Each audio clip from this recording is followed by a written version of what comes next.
Theme ਹੈ ਨਾ story ਦਾ, ਇਹ ਤਾਂ ਇਹ ਹੈ ਕਿ ਇੱਕ ਬੱਚਾ ਹੈ ਤੇ ਇੱਕ ਫਕੀਰ ਆ, ਦੋ ਮੇਨ ਕਰੈਕਟਰ ਨੇ।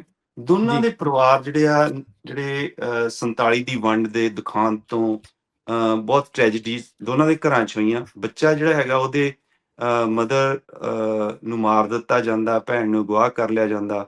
ਫਾਦਰ ਉਹ ਇੰਨਾ ਉਦਾਸ ਹੁੰਦਾ ਕਿ ਘਰੋਂ ਚਲਾ ਜਾਂਦਾ ਕਿ ਮੈਂ ਪਿੰਡ ਛੱਡ ਕੇ ਹੁਣ ਬੀਕਾਨੇਰ ਚਲੇ ਜਾਣਾ, ਤੇ ਉਹ ਵਾਪਸ ਨਹੀਂ ਆਉਂਦਾ। ਇਹ 10 ਸਾਲ ਲੰਘ ਜਾਂਦੇ ਆ।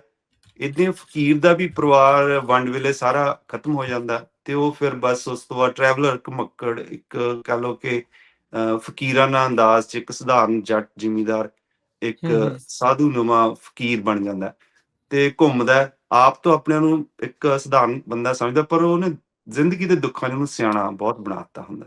ਠੀਕ ਤੇ ਹੈ। ਉਹਦੇ ਨਾਲ ਦੋਨੋਂ ਫਿਰ ਉਹ ਕੇਸਰ ਹੈ ਜਿਹੜਾ ਛੋਟਾ ਬੱਚਾ, ਉਹਦਾ ਨਾਂ, ਉਹ ਕੇਸਰ ਆਪਣੇ ਫਾਦਰ ਨੂੰ ਲੱਭਣ ਲਈ ਬੀਕਾਨੇਰ ਜਾਣਾ ਹੁੰਦਾ, ਤੇ ਇਹ ਫਕੀਰ ਵੈਸੇ ਹੀ ਜਦੋਂ ਘੁੰਮਦਾ ਘੁੰਮਦਾ ਉਹਨੇ ਉੱਧਰ ਜਾਣ ਦਾ ਪਲਾਨ ਹੁੰਦਾ। ਦੋਨੋਂ ਇਕੱਠੇ ਜਾਂਦੇ ਨੇ ਤੇ ਰਸਤੇ 'ਚ ਜ਼ਿੰਦਗੀ ਬਾਰੇ ਗੱਲਾਂ ਹੁੰਦੀਆਂ, ਲੋਕ ਮਿਲਦੇ ਨੇ, ਆਪਣੀਆਂ ਪ੍ਰੋਬਲਮ ਦੱਸਦੇ ਨੇ।